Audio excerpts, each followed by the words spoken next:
ดอกจำปา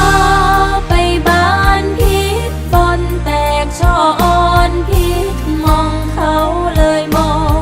บ่เห็นเช่นความหักต้องหักให้เป็นเจ้าเลือกอย่างพิมเส้นเลือกเสื้อใจ